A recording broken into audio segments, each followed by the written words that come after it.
بسم الله الرحمن الرحيم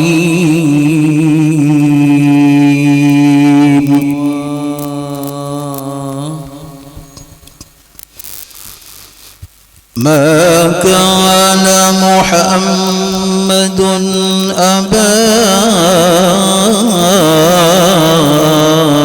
أحد من رجالكم ولكن رسول الله وخاتم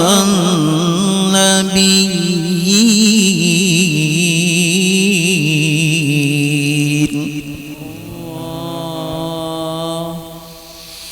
وكان الله بكل شيء عليما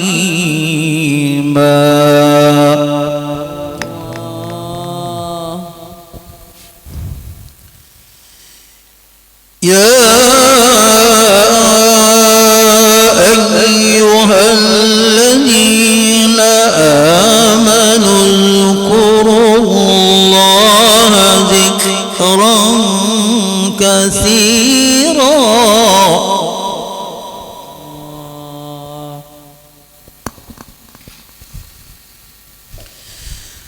وسبحوه بكرة وأصيلا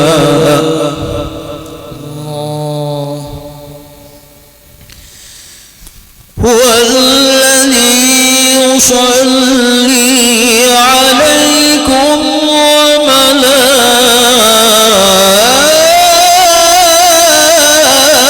وملائكته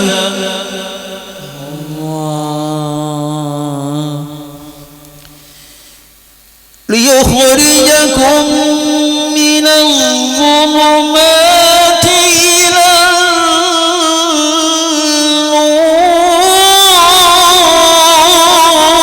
النور وكان بالمؤمنين رحيما صدق الله العظيم أستغفر الله العظيم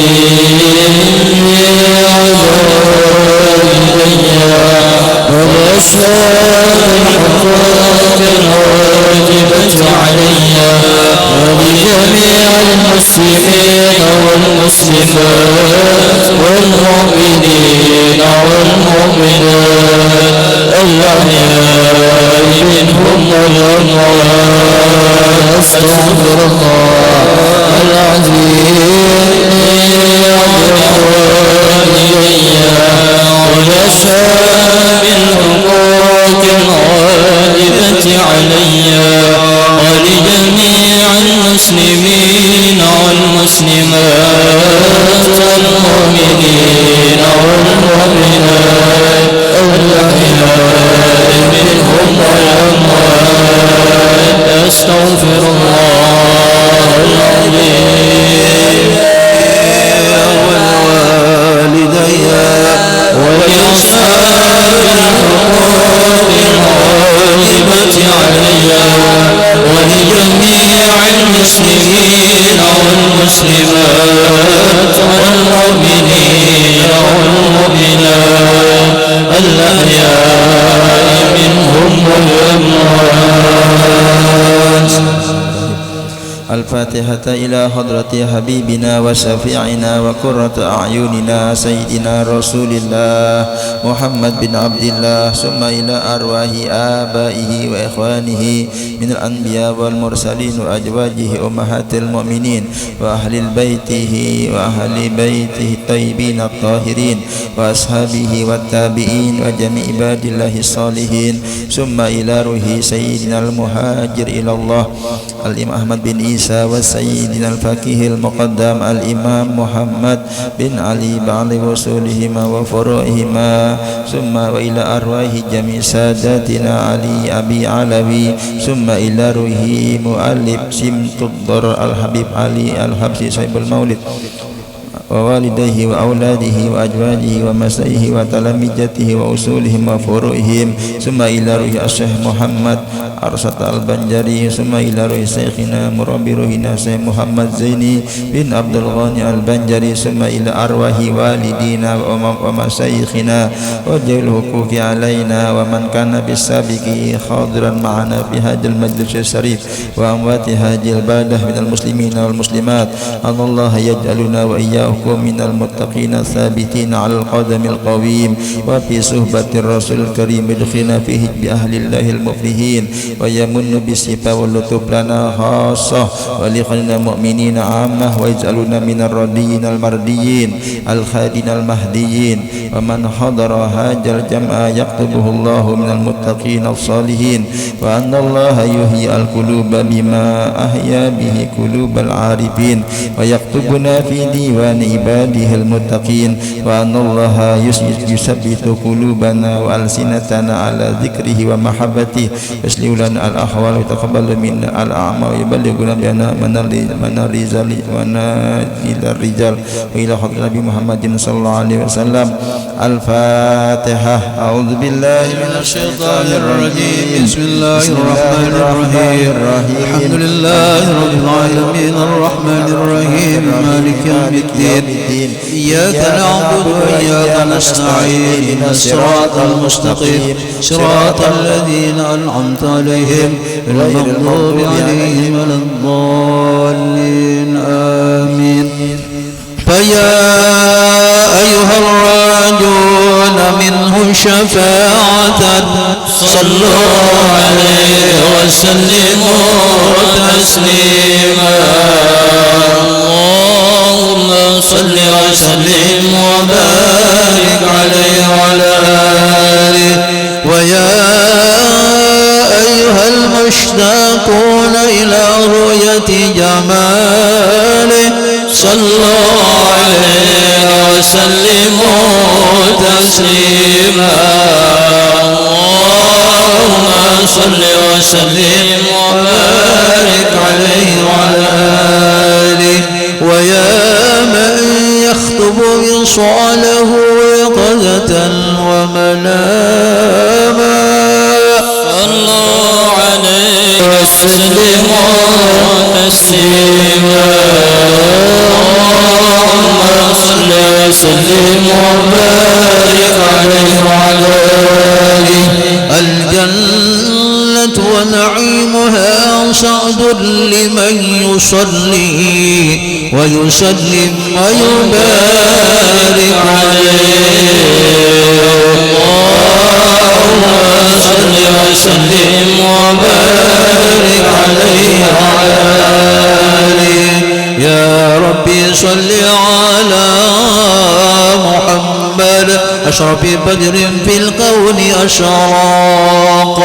يا ربي صل على محمد أشرف بدر في الكون أشراق.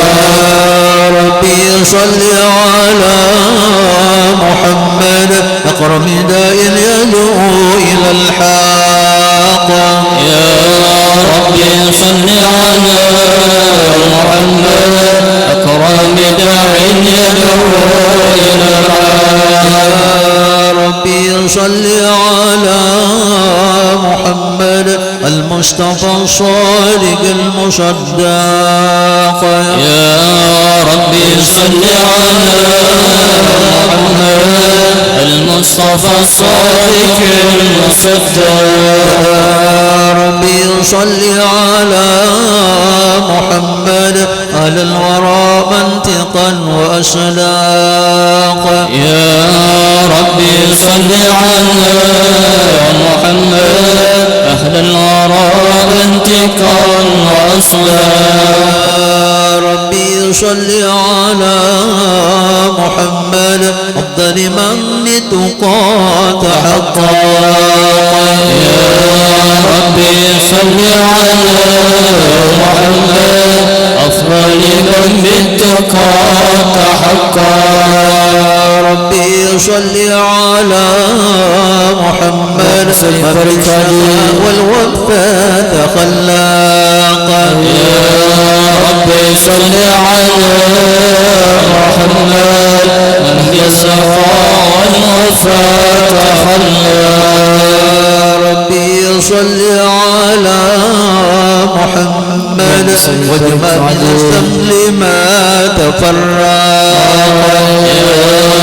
ربي صل على محمد واجمع من السمل ما تفرق ربي صل على محمد واصلح وسهل ما قد تأواق يا رب صل على محمد واصلح وسهل ما قد تعوق يا ربي صل على محمد وافتح من الخير كل مغلاق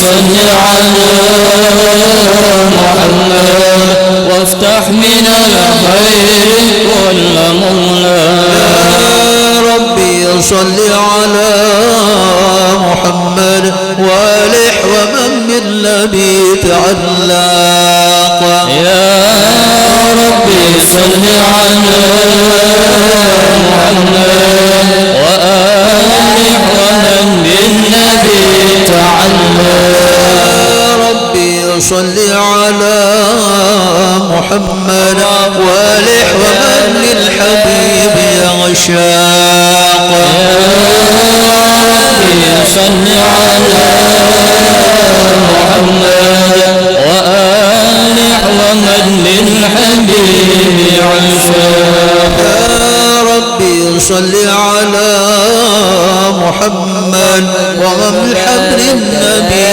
توثاق يا ربي صل على محمد ومن بحبل النبي تعلق يا ربي صل على محمد يا ربي صل عليه وسلم صل على محمد يا ربي صل عليه وسلم اللهم صل وسلم وبارك عليه. أعوذ بالله من الشيطان الرجيم لقد جاءكم رسول من أنفسكم عزيز عليه ما عنتم حريص عليكم بالمؤمنين رؤوف رحيم فإن تولوا فقل حسبي الله لا إله إلا هو عليه توكلت وهو رب العرش العظيم إن الله وملائكته يصلون على النبي يا أيها الذين آمنوا صلوا عليه وسلموا تسليما اللهم صل وسلم وبارك عليه وعلى آله صلوا عليه صلوات الله عليه وينال البركة كل من صلى عليه النبي صلوا عليه صلوات الله عليه وينال البركة كل من صلوا النبي يا عادل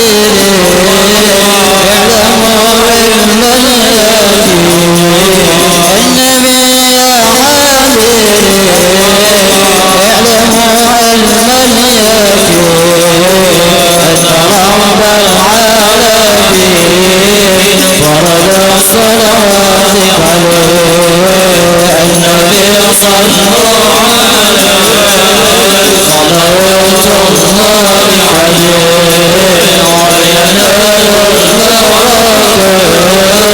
كل من صلوا عليه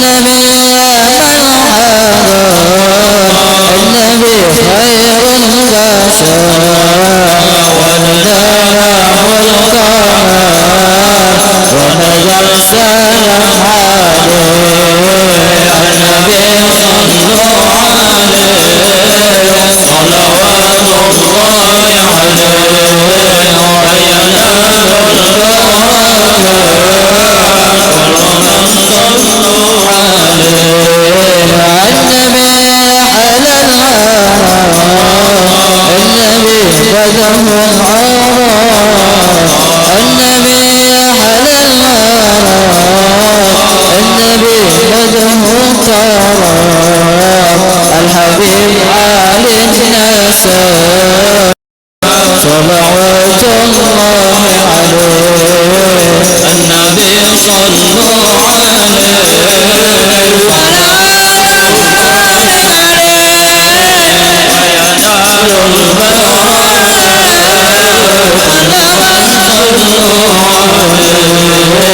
الحسن ثم الحسين للنبي قرة العيون الحسن ثم الحسين للنبي قرة العيون نورهم كالكوكب جدهم صلوا عليه النبي صلوا عليه صلوات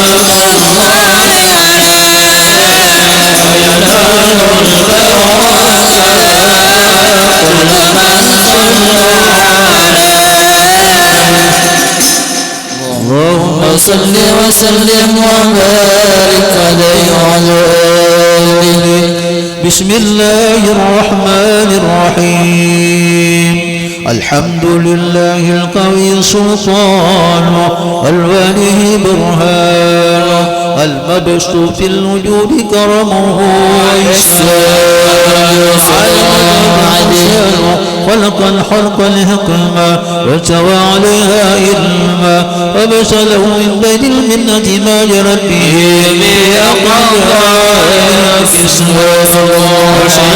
أشرف خلقه وأجرى به رحمة تعلق جلة الرجل بالخلق هذا العبد المحبوب فانتشرت آثار شرفه في عوالم السعادة والغيوب سبحان المن الذي تكرم به الملال وما عظم هذا الفضل الذي رغم من حضرة الإنسان سورة كاملة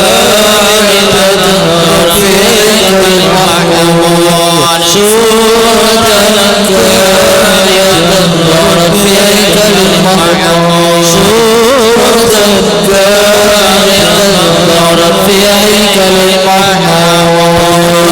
وجودها أغناف الوجود وترد البرد العوالم بتراد التكليف اللهم صل وسلم والصلاة والتسليم على سيدنا ونبينا محمد المرءوف الرحيم اللهم صل وسلم وبارك عليه وعلى الحق في عالم قدسه الواسع تجليا قضى بانتشار فضله في القريب والشافع صلى الله عليه تنحسر أبرده بالتعداد ولا يمل تقرره بكاسات ترغات صلى الله عليه بالإمكان سورة هذا الإنسان تصرف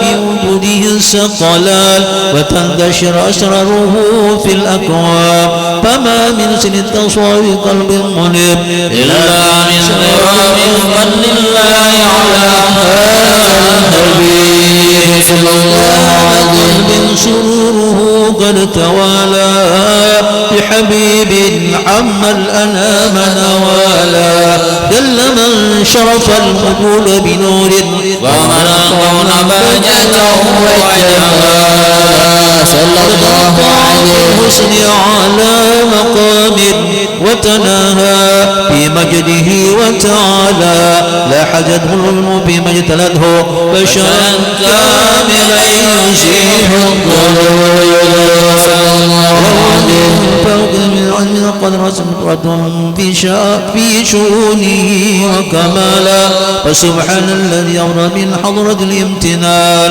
ما يعزد عن واسمه اللسان ويحار بتعقل معانيه الجنان صلى الله عليه في عالم البطون والظهور ما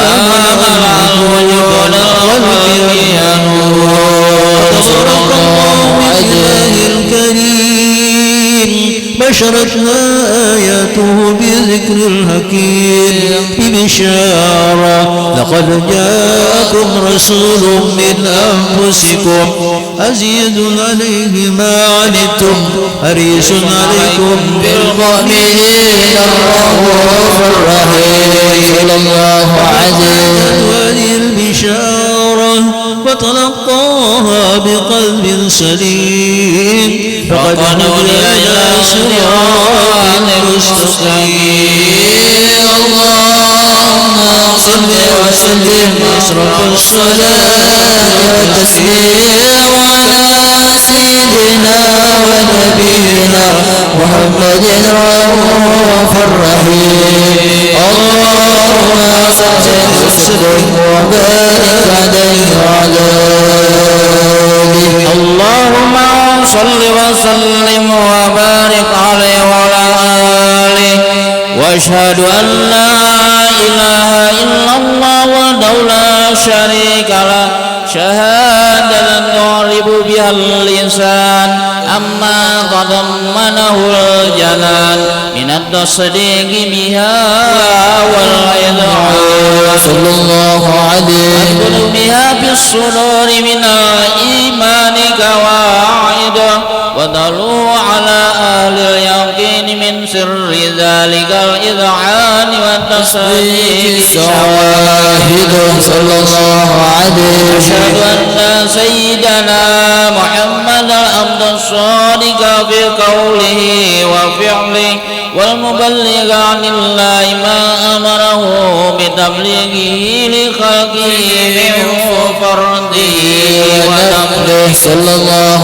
عليه. محمد أرسله الله للعالمين بشيرا ونذيرا وبلغ الرسالة وأدى الأمانة وأدى الله به من الأمة بشرا كثيرا صلى الله عليه. فكان في ظلمة الجهل للمستبصرين سراجا وقمرا منيرا فما أعظمها من منة تغرم الله بها على البشر وما أوسعها من نعمة انتشر سرها في البحر والبحر صلى الله عليه. اللهم صل وسلم يا جل الصلوات وجمعها وألقى التحيات وأوسعها على هذا العبد الذي وفى بحق العبودية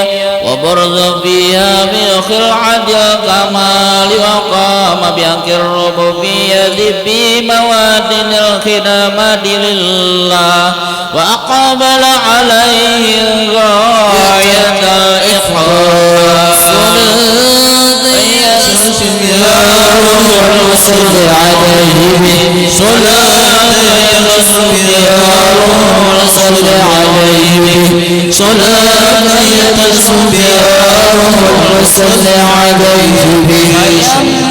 مزد بقلبه نور سر تعلقه به وحبه ويكتب بها بعناية الله بحزبه وعلى آله وصحبه الذين ارتقوا صهوة المناد بقربه وتبيعوا ظلال الشراب الأصل بوده وحبه ما أقدر أقوان بنشر ذكراه نسيم. اللهم صل وسلم أشرف الصلاة والتسليم على سيدنا ونبينا محمد الرؤوف الرحيم. اللهم صل وسلم وبارك عليه وعلى آله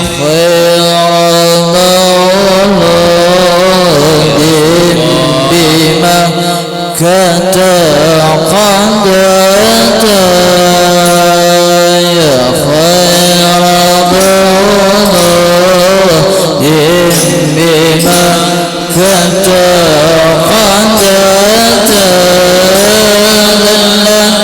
لهيبته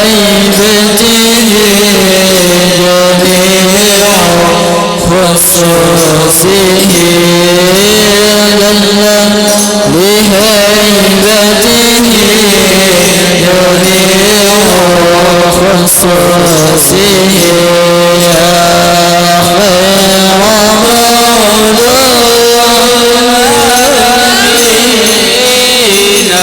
يا خير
صل وسلم وبارك عليه وعلى آله. اللهم صل وسلم وبارك عليه وعلى آله. أما بعد، فلما تعلقت إرادة الله في العلم القديم بظهور أسرار التخصيص للبشر الكريم بالتقديم والتكريم، نفذت القدرة الباهرة بالنعمة الواسعة والمنة الغايرة صلى الله عليه، فانفلقت بيدة التصوير في العالم المطلق الكبير عن جمال مشهود للعين صلى الله عليه، حاول وصف الكمال المطلق والحسن التام والزين، فتلقى ذلك الجمال الميمون بالأصلاب الكريمة والبطون، فما من سلب ضمه إلا وتمت عليه من الله النعمة صلى الله عليه، فهو القمر التام الذي يتنكر في بروجه ليتشرف به موطن استقراره وموضع خروج، برز في عالم الشهادة بشرا فالبشر صلى الله عليه، ونورا حير الأفكار ظهوره وبهر، فتعلقت همة الراقم لهذه الهروف لأن يرقم في هذا القرطاس ما هو لديه من عجائب ذلك النور معروف الله عليه. وإن كانت الألف لا تفي بعشر معشار أوصاف ذلك الموصوف تشويقا للسامعين من خواص المؤمنين وترويحا للمتعلقين بهذا النور المبين صلى الله عليه، وإلا فأنا تعرب الأقلام عن شؤون خير الأنام، ولكن حزني إلى تدوين ما حفظته من سير أشراف المخلوقين وما أكرمه الله به في مولده من الفضل الذي عم العالمين، وبقيت رايته في الكون منشورة على مر الأيام والشهور والسنين، داعي التعلق بهذه الحضرة الكريمة ولاعب التشوق إلى سماع أوصافها العظيمة،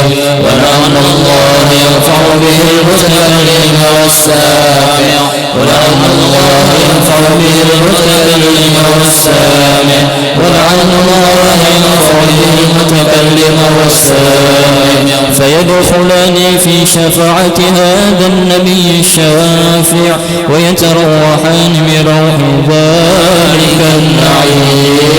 اللهم صل وسلم أشرف الصلاة والتسليم على سيدنا ونبينا محمد الرؤوف الرحيم. اللهم صل وسلم وبارك عليه وعلى آله. وقد آن للقلم أن يخت ما حركته فيه الأنامل مما استفاده الفهم من صفات هذا العبد المحبوب الكامل وشمائله التي هي أحسن الشمائل، وهنا حسنا أن نثبت ما بلغ إلينا في شأن هذا الحبيب من أخبار وآثار صلى الله عليه، ليتشرف بكتابته القلم والقرطاس وتتنزه في حدائق الأسماع والأبصار. وقد بلغنا في الأحاديث المشهورة أن أعلى شيء خلقه الله والنور المودع في هذه السورة، فنور هذا الحبيب أول مخلوق برز في العالم، ومنه تفرع الوجود خلقا بعد خلق فيما حدث وما تقادم صلى الله عليه. وقد وقد أخرج عبد الرزاق بسنده عن جابر بن عبد الله الأنصاري رضي الله عنهما قال قلت يا رسول الله بأبي وأمي أخبرني عن أول شيء خلقه الله قبل الأشياء قال يا جابر إن الله خلق قبل الأشياء نور نبيك محمد صلى الله عليه وسلم بالنور صلى الله عليه. وقد ورد من حديث أبي هريرة رضي الله عنه أنه قال رسول الله صلى الله عليه وسلم كنت أول النبيين في الخلق وآخرهم في البعث صلى الله عليه. وقد تعرضت الرواية بأنه أول الخلق وجودا وأشرفهم مولودا. ولما كانت السعادة الأبدية لها ملاحظة خفية اختصت من شاءت من البرية بكمال الخصوصية صلى الله عليه. فاستودعت هذا النور المبين أصلا وبطون من شرفته من العالمين فتنقل هذا النور من سلب آدم ونوح وإبراهيم عليه السلام حتى وصلت من العلم القديم إلى من خصصته بتكريم أبيه الكريم عبد الله بن عبد المطلب ذو القدر العظيم وأمه التي هي في المخاوف آمنة السيدة الكريمة آمنة فتلقه صلب عبد الله فألقاه إلى بطنها فدمت وأشارها بمعونة الله محافظة على هف هذه الذرة وسرها صلى الله عليه. فحملته برعاية الله كما ورد عنها حملا خفيفا لا تجد له ثقلا ولا تشكو منه ألما ولا عضلا صلى الله عليه. حتى مر شهر بعد شهر من حمله وقرب وقت بروزه العالم الشهادة لتنبسط على أهل هذا العالم فيضة فضله وتنتشر فيه آثار مجده الصغير. اللهم صل وسلم واضرب الصلاة والتسليم على سيدنا ونبينا محمد الرؤوف الرحيم. اللهم صل وسلم وبارك عليه صل وسلم وبارك عليه وعلى آله ومنجلك به هذه الدرة المكنونة والجوهرة المشونة والقوم كله يشبه ويمشي في سرور وابتهاج صلى الله عليه. بقرب جور إشراكها جاسرات والعيون متشوقة إلى بروجه متشوقة إلى التقاط جواهر كنوجه. وكل دابة لقريش نتغني في العبارة مولنة بكمال البشارة وما من حمل حملت في ذلك العام إلا أتت بحملها بغلام من بركة وسعادتها الإمام صلى الله عليه. ولم تجل الأرض والسماوات متدمية بجر القرى بملاقاة أشرف البريات وبروجه من عالم الهفاء إلى عالم الجور بعد تنقله في البطون والجور فأظهر الله بالوجود بهجة التكريم وبسط بعالم الكبير مائدة التشريف والتعظيم ببروج هاج البشر الكريم. اللهم صل وسلم أشرف الصلاة وتسليم على سيدنا نبينا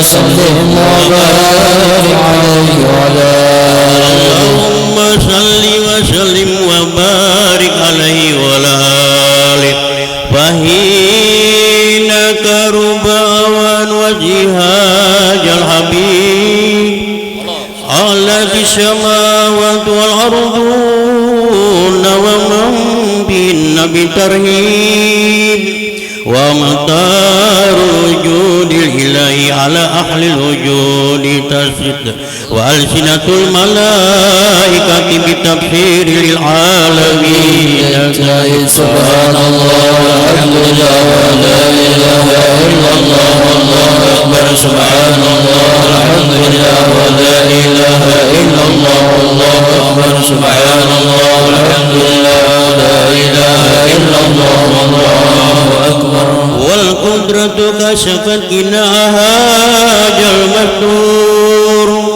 ليمرج نوره كاملا في عالم جوهر نورا فاك كل نور وانبج الحق حكما على من أتم الله عليه النعمة من هواش الأمة أن يدر عند وجه أمة تانسا لجناب المشهود ومشاركة لها في حاجة مات الممنون الله عليه قادرا بطبق الله سيدة مريم وسيدة آسيا وما هما من الحور العين من قسم الله له من الشرف بالكسمة الوافية فأتى الوقت الذي رتب الله على انظر وجودها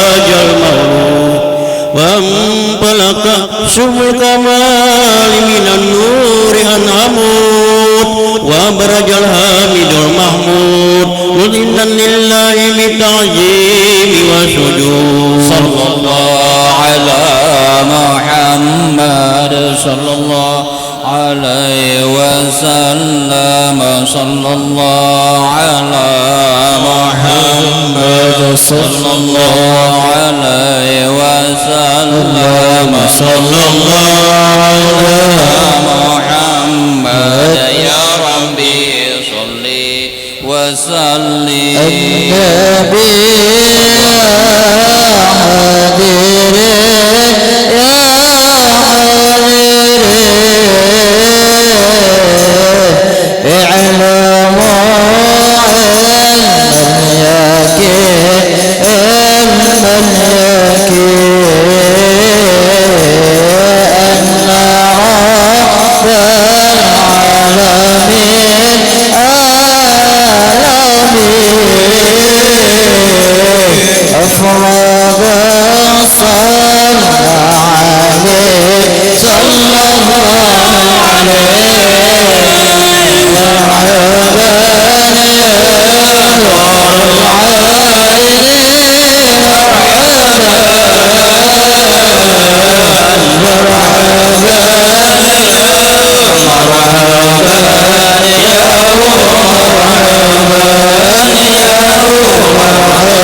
والقرآن سائل فصيح الذي عز عليه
اللهم صل وسلم وبارك عليه وعلى آله. وحين برز صلى الله عليه وسلم من بطن أمه برز رافعا طرفه إلى السماء مؤميا بذلك الرفع إلى أن له شرفا على مجده وسماء. وكان وقت مولد سيد الكونين من الشهور شهر ربيع الأول من الأيام يوم الاثنين، وموضع ولادته وقبره بالحرمين. وقد ورد أنه صلى الله عليه وسلم ولد مختونا مقفولا مقطوع السرة، تولت ذلك لشرافه عند الله عين القدرة. ومع بروزه إلى هذا العالم يظهر من العجائب ما يدل على أنه أشرف المخلوقين وأفضل الحبائب. فقد ورد أن عبد الرحمن بن عوف عن أمه الشفاء رضي الله عنهما قالت لما ولدت آمنة رضي الله عنها رسول الله صلى الله عليه وسلم وقع علي يدي فاستهل فسمعت قائلا يقول رحمك الله أو رحمك ربك.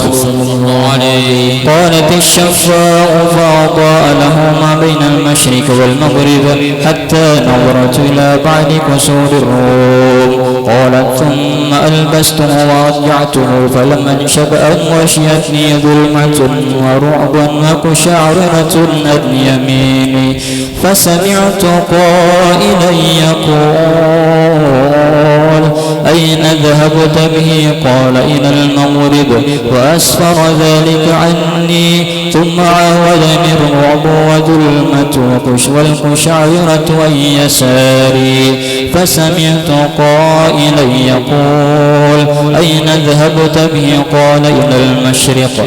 قالت فلم يزل الحديث مني على بال حتى بعثه الله فكنت من أول الناس إسلاما وكم ترجمت السنة من عظيم المعجزات وظاهر الآيات البينات بما يقضي بعظم شرفه عند مولاه وأن عنايته في كل حين ترعاه وأنه الهادي إلى الصراط المستقيم. اللهم صل وسلم الصلاة والتسليم على سيدنا ونبينا محمد الرؤوف الرحيم. اللهم صل وسلم وبارك عليه اللهم صل وسلم وبارك عليه وعلى آله. ولقد اتصف صلى الله عليه وسلم من محسن الأخلاق بما تليق عن كتابته بطون الأوراق. قال صلى الله عليه وسلم أحسن الناس خلقا وخلقا وأولهم إلى مقارن الأخلاق سبقا صلى الله عليه وأوصاهم بالمؤمنين علما ورفقا بار رؤوفا لا يقول ولا يفعل إلا مكروبا له القسل والمبجوم طوي على المعنى الجزل إجاده المسكين وأجابه إجابة معجبا صلى الله عليه وهو الشفيق الرحيم باليتيم والأرملة وله مأسولة أهلك الهيبة القوية التي ترتيد منها فرائس الأقوياء من البرية ومن نسر به تطرد الطرق والمنازل وبأرض ذكره تطيبت المجالس والمحافل صلى الله عليه وهو صلى الله عليه وسلم جامع صفة الكمالية والمنفرد في الحق وخلقه بأسراب وشوشية.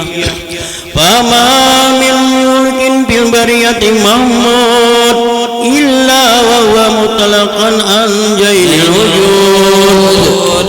أجملت فيه وفي الحبيب وسني والأولى بمدي ومقانه أوصف إذن قد تعالى مدواجا على نبي وبيناني وقد انبسط القلم في تدوين ما أبد العلم من وقائه مولد النبي الكريم وحكاية ما أكرم الله به هذا العبد المكرم من التكريم والتعظيم والخلق العظيم. الله عليه فاصل مني أن أمسك عنات الأقلام في هذا المقام وأقرأ السلام على سيد الأنام.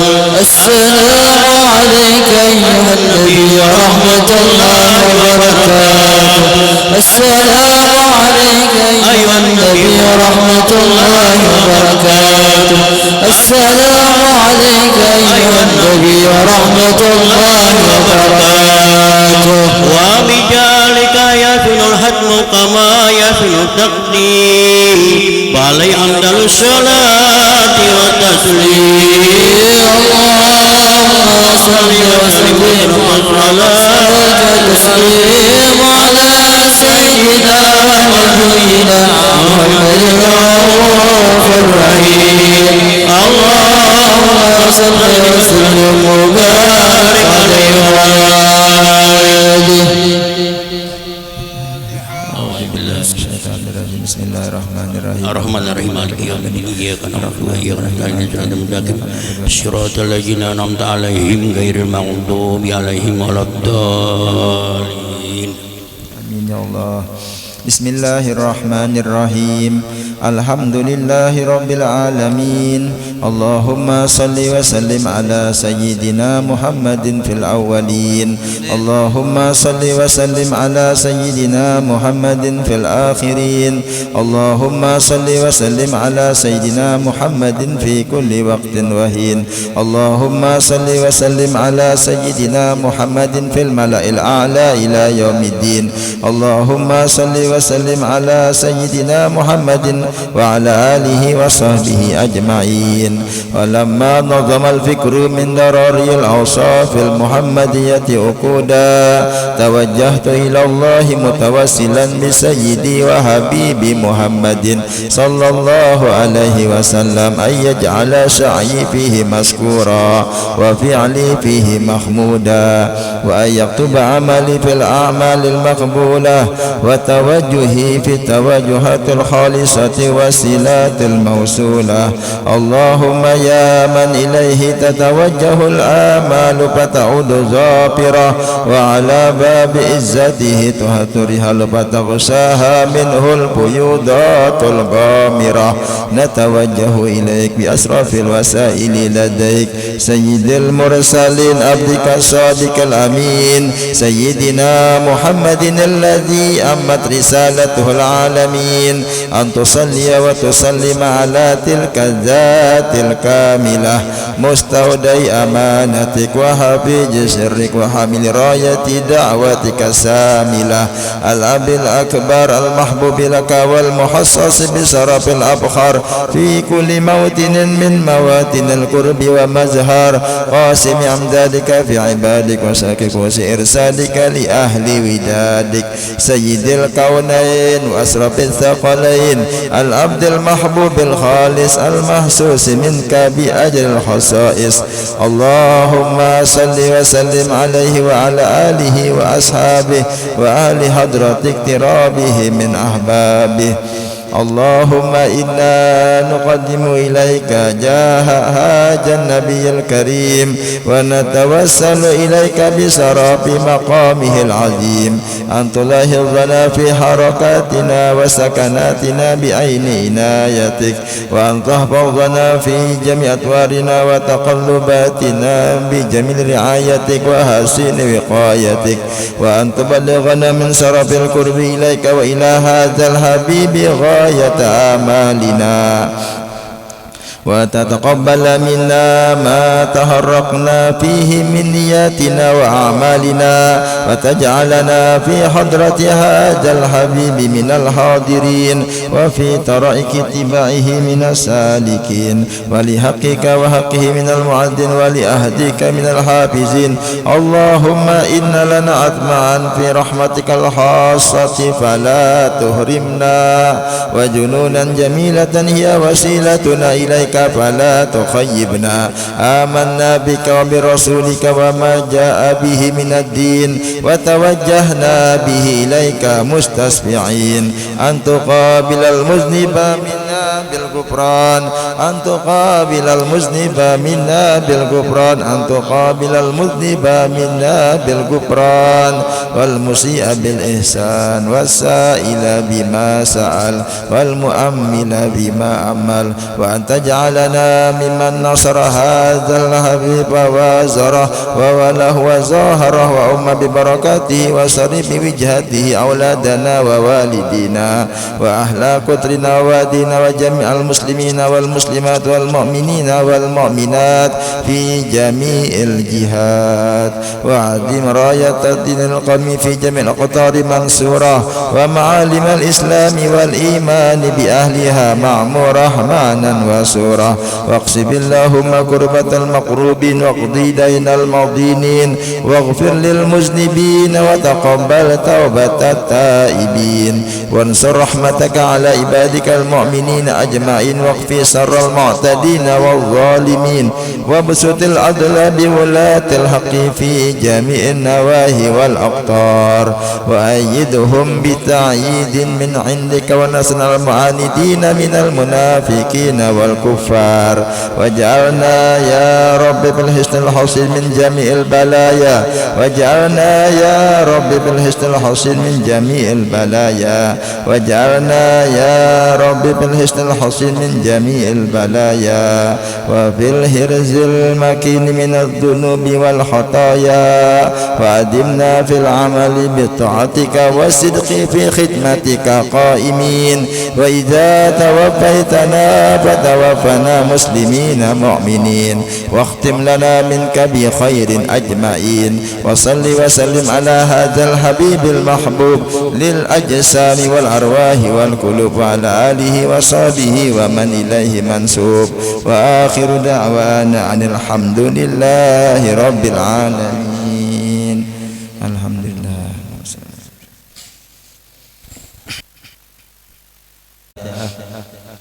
أعوذ بالله من الشيطان الرجيم. بسم الله الرحمن الرحيم. الحمد لله رب العالمين الرحمن الرحيم مالك يوم الدين إياك نعبد وإياك نستعين اهدنا الصراط المستقيم صراط الذين أنعمت عليهم غير المغضوب عليهم ولا الضالين آمين. أعوذ بالله من الشيطان الرجيم. بسم الله الرحمن الرحيم. الحمد لله رب العالمين الحمد لله الذي ذي المنة والنعمة والصلاة والسلام على رسول النعمة سيدنا محمد وعلى آله وصحبه هداة الأمة. Amma ba'du. Syukur alhamdulillah, bersama-sama kita bersyukur kepada Allah Subhanahu wa taala, yang mana Allah Subhanahu wa taala memberikan kepada kita nikmat-nikmat yang sangat luas. Diberikan nikmat iman Islam, dijadikan umat Rasulullah, dijadikan dari ahli sunnah wal jamaah, diberikan sehat afiat, diberikan taufik hidayah, diberi pertolongan. Kembali kita berkumpul bersama-sama di tempat ini dalam beribadah kepada Allah Subhanahu wa taala, yaitu kita mengagungkan, memuliakan Rasulullah sallallahu alaihi wasallam dengan membaca Maulid Al-Habsyi. Semoga berkat Rasulullah Allah Subhanahu wa taala mengampuni dosa kesalahan kita, dosa kedua orang tua kita. Allah Subhanahu wa taala meridhoi, merahmati kepada kita semua. Allah Subhanahu wa taala mengabulkan segala hajat dan permohonan kita dikabulkan oleh Allah Subhanahu wa taala, dan niat-niat kita dari segala kebaikan dikabulkan oleh Allah Subhanahu wa taala. Amin ya rabbal alamin. Jadi kita insyaallah, karena ini bulan yang mulia, bulan Rabiul Awal, yaitu bulan kelahiran Rasulullah sallallahu alaihi wasallam. Jadi kita menceritakan tentang riwayat hidup Nabi kita, Nabi Muhammad sallallahu alaihi wasallam. Mudah-mudahan kita sebertaan diberikan oleh Allah Ta'ala syafaat Rasulullah sallallahu alaihi wasallam dan dikumpulkan kelak bersama Nabi kita, Nabi Muhammad sallallahu alaihi wasallam. Amin ya rabbal alamin. Nabi kita, Nabi Muhammad, beliau dilahirkan di negeri Makkah pada hari Isnin 12 Rabiul Awal atau tanggal 20 April tahun 571 Masehi. Sekarang ini tahun 2025. Jadi Rasulullah lahir 20 April tahun 571 Masehi. Adapun wafat sidin sama lawan lahir sidin tanggalnya. Jadi sidin wafat berpulang ke rahmatullah, jasad sidin, tetapi roh sidin selalu hadir. Bahkan di mana dibaca maulid Nabi, Nabi selalu hadir. Mudahan kita mendapatkan pandangan Nabi, mudahan kita dicintai Nabi. Jadi Nabi sidin kada wafat, sidin berpindah aja, berpindah. Jadi orang aulia, apalagi Rasulullah, sidin selalu hadir. Bahkan Rasulullah sidin menemui kepada kekasih-kekasihnya. Jadi banyak yang bertamu ya qazatan ya, melihat dan ke-11 Hijriah. Jadi sesudah Nabi pindah ke Madinah, yang mana Nabi dulunya di kota Makkah, hijrah ke kota Madinah. Itu di tahun pertama pindah ke Madinah itu disebut tahun 1 Hijriah. Jadi menghitung tahun 1 Hijriah itu sesudah Nabi pindah ke Madinah. 1 Hijriah, 11 Hijriah Nabi wafat. Tepatnya itu tanggal 7 Juni tahun 632 Masehi. Beliau Rasulullah berbangsa Arab, suku Quraisy. Jadi di Mekah di zaman Nabi itu ada 12 suku, ada 12 kabilah. Suku yang paling mulia yaitu suku Quraisy. Jadi sesuai Rasulullah lahir di tanggal 12 karena ada 12 suku. Rasulullah lahir di bulan Rabiul Awal. Bulan Rabiul Awal itu orang-orang Arab menamakan musim hujan itu dengan Rabiul Awal. Jadi Rabiul Awal itu musim hujan. Musim hujan, pas saya hujan dah, jangan musim hujan. Itu dalam bahasa Arab, Rabiul Awal itu artinya musim hujan. Dan tadi juga Rasulullah sidin lahir pada malam Senin. Nah, Senin itu adalah malam yang mulia. Nah, sebagaimana kita nih bermajlisan malam Senin. Nah, Abah Guru Sukumpul sidin malam Senin juga. Habib Ali Al-Habsi di Siwon sidin malam Senin juga membaca maulid. Nah, juga syukur alhamdulillah lah. Syukur alhamdulillah. Itu hari yang mulia. Bahkan Nabi mensunahkan puasa hari Senin. Karena Nabi hari Senin itu adalah hari lahirku. Jadi kaum muslimin ini mengadakan maulid, peringatan maulid Nabi, khususnya di bulan maulid inilah di mana-mana. Nah, ini adalah ajaran yang boleh dan dianjurkan. Sebagaimana ditakuni kepada Rasulullah, nih kenapa jadi pian puasa hari Senin wahai Nabi? Karena Nabi Senin itu adalah hari lahir aku. Jadi disunahkan, bahkan Nabi sidin mengerja puasa hari Senin adalah. Artinya Nabi ini memuliakan hari lahir sidin. Jadi kita umat sidin kada salah kita memuliakan dengan hari lahir Nabi. Nah, insya Allah kita minggu depan bermaulidan, nah, mengadakan acara peringatan maulid Nabi, menghadirkan insya Allah undangan dan hadir Habib, penceramahnya Habib dari Surabaya, Jawa Timur, yang mana sidin itu cucu kemanakan lah dari Habib Nion. Nah, itu Habib Nion itu gelaran karena sidin Habib Muhammad bin Husin Al Idrus. Sidin itu keistimewaan sidin ketika majelis kalah mati lampu nih, lalu muha sidin itu aja sidin bercahaya, seperti lampu neon, makanya disebut digelari Habib Neon. Nah, itu kisah jadi tanyalah. Dan sidin adalah salah satu habaib yang dipuji oleh Abah Guru sekumpul. Banyak rekaman Abah Guru yang memuji kepada Habib. Tadi siapa? Habib Muhammad bin Husin Al-Idrus.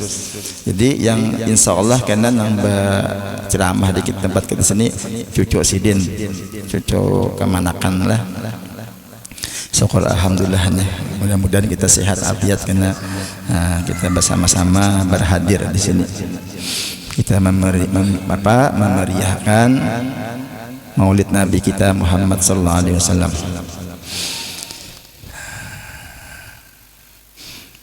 Jadi nama bapak Nabi nih, yaitu kita ini wajib juga sebenarnya tahu nih lah nama Abah Kai Nabi. Siapa nama Abah Sidin? Abdullah, anak Abdul Muthalib, anak Hasim, anak Abdul Manaf, anak Qusay, anak Kilab, anak Murrah, anak Ka'ab, anak Lu'ay, anak Ghalib, anak Fihir, anak Malik, anak An-Nadar, anak Kinanah, anak Huzaimah, anak Mudrikah, anak Ilyas, anak Mudar, anak Nizar, anak Ma'ad, anak Adnan, terus sampai Nabi Ismail, terus sampai Nabi Nuh, terus sampai Nabi Sis. Nabi Sis itu anak Nabi Adam. Nabi Sis bin Nabi Adam. Nah, itu. Jadi abah-abah Nabi nih sampai ke Nabi Adam itu semuaan orang yang beriman kepada Allah Ta'ala, beriman kepada Allah karena mengandung nur Nabi lah, karena mengandung nur Nabi nih. Artinya orang yang mentauhidkan kepada Allah Ta'ala. Nabi Ibrahim selamat dari panasnya api waktu Sidin dimasukkan oleh musuh Sidin ya ke dalam api. Api tadi jadi karena panas. Nah karena Nabi Ibrahim mengandung nur Nabi Ismail kada jadi disembelih karena mengandung nur Nabi Nuh selamat Sidin dari tenggelam karena mengandung nur Nabi. Nah ini Ibu Sidin Sayyidah Aminah, anak Wahab, anak Abdul Manaf, anak Zuhrah, anak Zuhrah, seterusnya sampai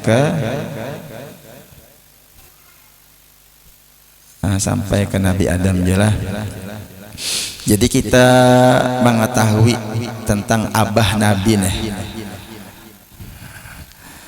Waktu Nabi kita masih dalam kandungan Mama Sidin.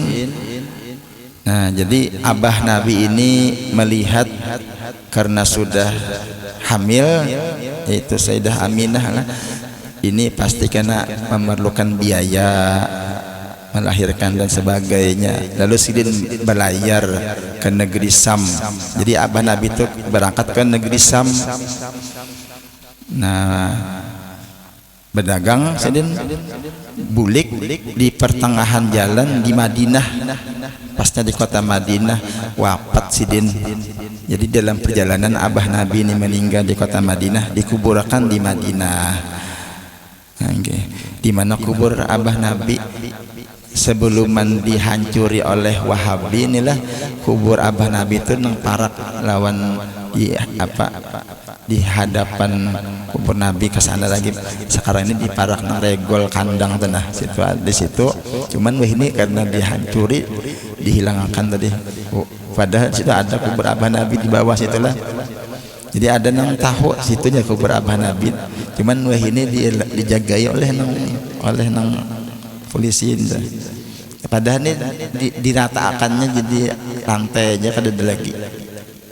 Padahal di zaman sebelum di zaman Datuk Lampai itu masih ada kubur abah Nabi itulah, makom itulah, tapi dihancuri. Jadi abah Nabi ini meninggal di kota Madinah.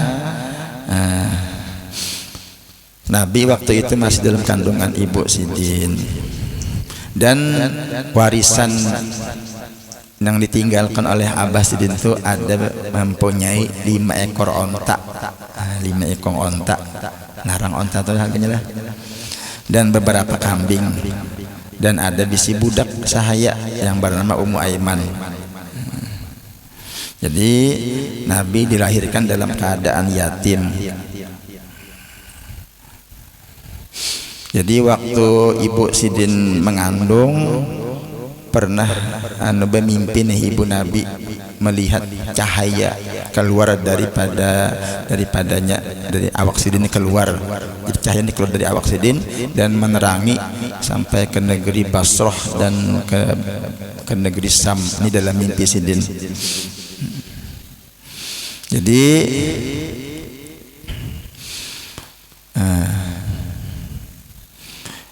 waktu Nabi berumur 6 tahun, waktu Nabi umur 6 tahun, Nabi nih bertakun di mana kubur Abah, karena Abah meninggal sudah.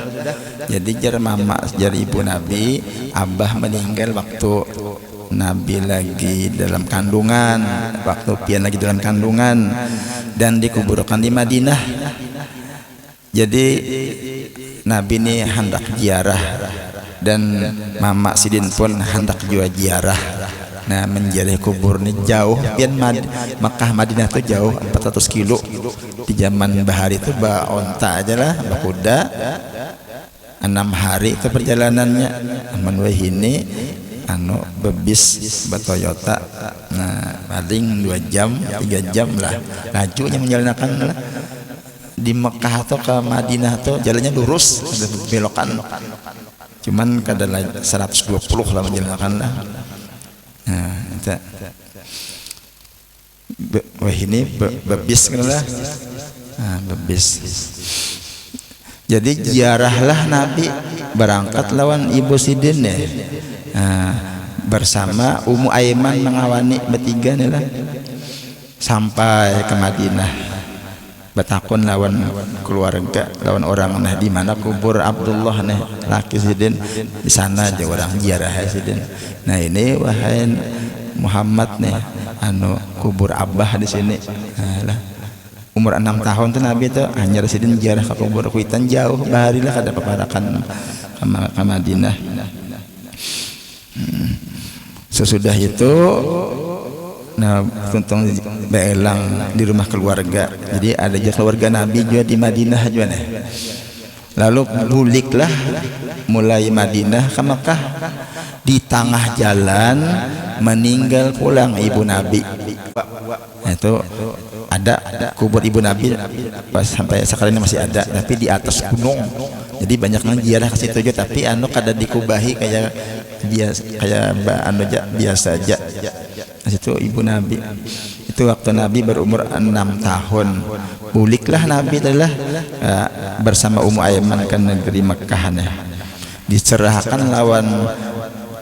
lawan Kai Sidin Abdul Muthalib. Jadi Nabi dipelihara Abdul Muthalib 2 tahun. Abdul Muthalib pemelihara meninggal Abdul Muthalib. Jadi umur Nabi 8 tahun meninggal pulang Kai. Nah, lalu diserahkan kepada paman Sidin Abu Thalib, itu abah dari Sayyidina Ali. Jadi Abu Thalib ini memelihara Nabi. Sidin pelihara dengan baik. Kada membedakan Sidin dengan Nabi artinya dianggap sini anak Sidin juga.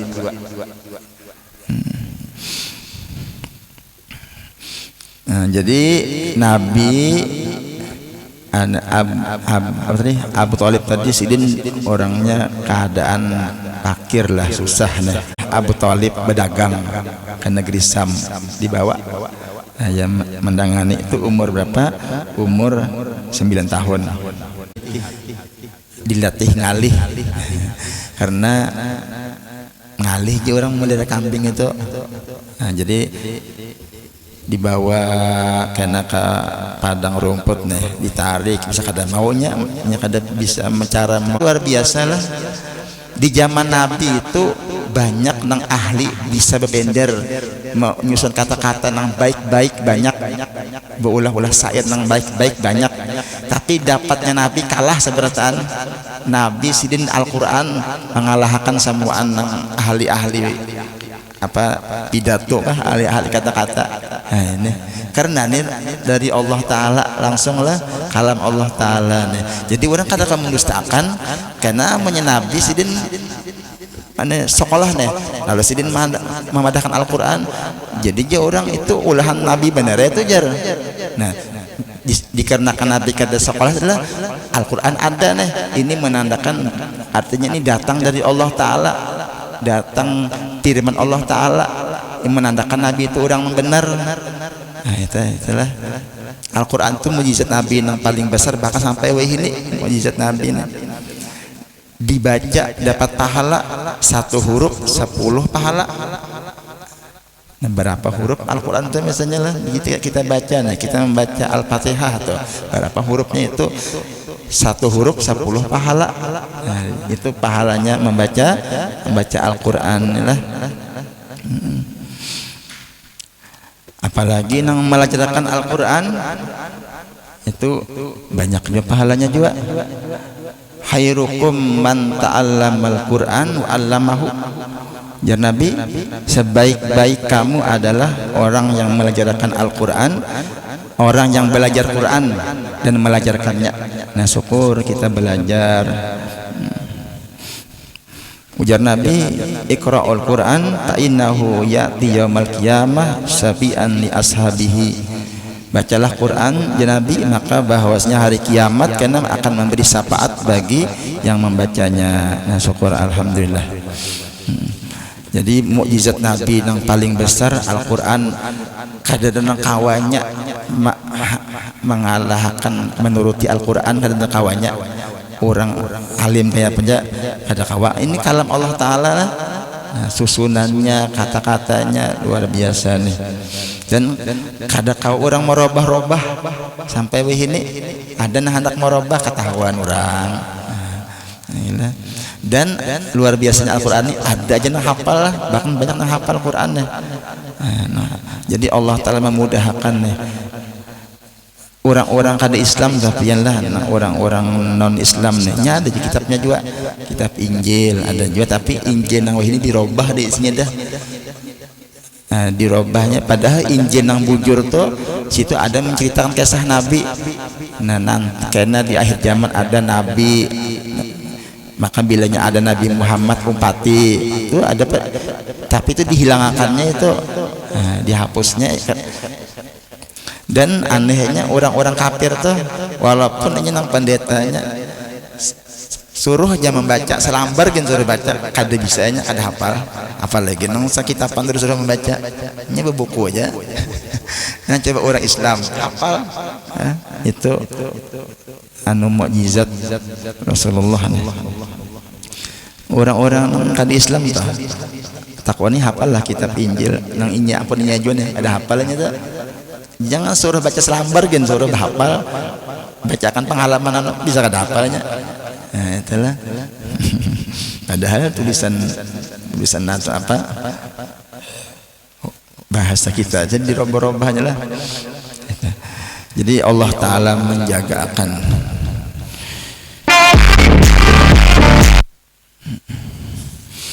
Rasulullah inilah luar biasa sidin orang yang cerdas, pintar, luar biasa.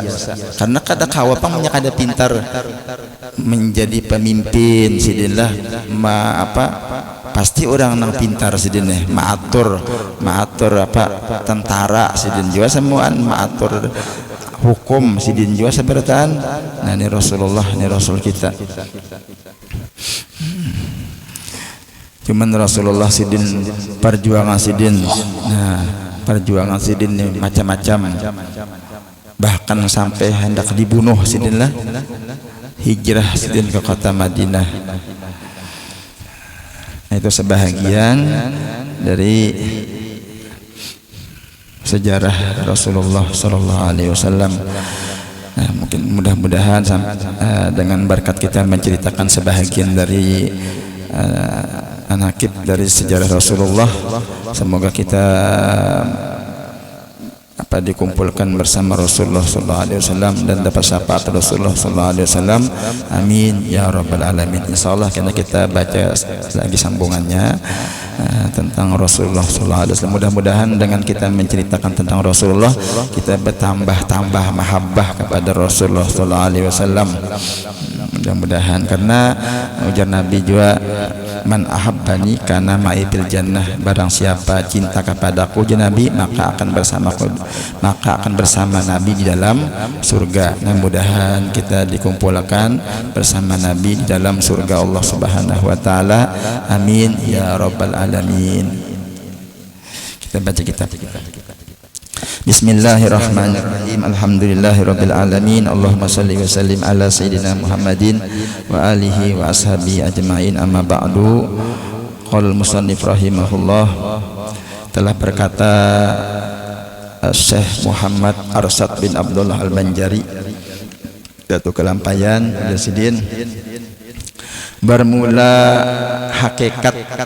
hakikat homar, yaitu tuak yang memabuki, yang jadi daripada air buah anggur basah yang diparah. Tetapi yang dikehendaki dengan khamar di sini yaitu tiap-tiap yang memabuki lagi yang cair, sama ada ia jadi daripada air buah anggur basah yang diparah, atau daripada air buah yang lain dengan sendirinya, atau campur dengan air buah yang lain, atau campur dengan madu atau gula, atau ada ia daripada air yang dibubuh, dimasak nih dalamnya gandum, serta buah anggur karing atau kurma karing atau bersebagainya. Nah, itu diolah jadi khamar, jadi tuak. Bilanya diminum mabuk dari buah apakah? Tapi biasanya buah anggur diolah itulah. Nah, maka itu jersidin adalah najis. Itu yang cair. Tapi kalau nya berubah bang, tadi tuak tadilah khamar, lalu berubah jadi cuka dengan sendirinya, tiada diberi campur dengan suatu yang lain, niscaya jadi sucilah. Jadi suci. Pada tadi asalnya najis, lalu berubah jadi cuka, maka jadi suci. Ya, karena bahwasanya diberi madu atau gandum atau gula itu jadi khamar. Ya, seperti air anggur dan kurma, maka tiadalah dibilangkan ya suatu ain yang lain yang mencampuri dia. Adapun jika jadi cuka ia dengan beserta sesuatu ain lainnya ke dalamnya, padahal kekal ia di dalamnya hingga jadi cuka, maka tiadalah jadi suci cuka itu. Nah, misalnya tadi air khamar tadi dibuatin apakah, lalu jadi cuka, belum suci lagi. Khamar tadi jelas belum suci, cuka itu sama ada dijatuhkan ia ke dalamnya, atau jatuh ia dengan sendirinya, atau dengan tiap-tiap, atau dengan ditiup angin akan dia, sama ada angin itu memberi bekas pada menyegarkan jadi cuka, menyegerakan jadi cuka. Seperti bawan sirih, daun sirih, dibuati daun sirih ya, dan rotek yang hangat atau tiada seperti batu. Adapun ilat, adapun sebab yang demikian itu karena bahwasanya ain benda yang menyertai itu mutanajis, ia dengan mutanajis, itu terkena najis ia dan dengan khamar, maka itulah yang menajiskan akan cuka. Maka dari karena inilah jikalau dikeluarkan ain itu daripadanya sebelum ia jadi cuka, niscaya sucilah cuka itu. Inilah jika ada ain yang menyertai dia itu suci. Nah, inilah kisah cuka nih. Cuka itu apa tak nang rancak kesan campuran apa cuka tak orang masuklah. Tahu cuka itu dapat diulah orangnya dari apa? Dari apa? Dari aren lah. Nang kita rencana nukar di pasar atau cuka aja, itu nyaman bener buatin anu apa nang kerai Lombok, anu akan nang martabak, nah nyaman namlah. Martabak, cuka itu ada bahari pian anu ulun sorang lah, kahandakan melihat orang mah bagus mana suara, jadi hendaknya bagus suara juga. Nah, sekalinya tetap aja kada bagus lah. Ada di situ najar anu pian hendak nukar anu jar apa ngannya gurah. Apa nya kada nukar pang modal sebebari aja. Jadi dahar aja haji gurah, jadi ulun pula kae masih di waktu di Martapura. Pada bawadah halus lah. Jadi itu asalnya dibuat dalam hidung. Ibu dari dong, karena muntah karena keluaran. Jadi mana bender ulun gawi, jadi buat teh, tapi ulun kiupang kayak bau cuka. Lawan anu apa nih? Bawang putih. Apakah ada orang mengulahkan tuh, dibuat di hidung, di hidung nih buat teka kepala, pandangan kepala lah mbak itu berapa yang kurang anu nah, bisa juga mbah itu anu jangan makan anu aja berapa hari kah ini biasanya supaya bagus suara nih sekalinya ada bagus saya juga ini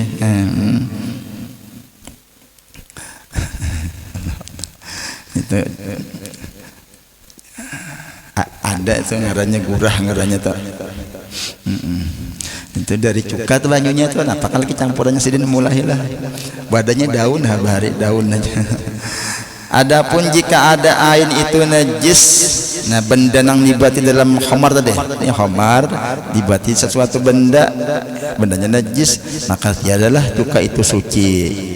Dan jika dikeluarkan ain najis itu daripadanya dahulu daripada ia jadi cuka sekalipun. Dan kata setengah ulama bahwasanya ilat yang demikian itu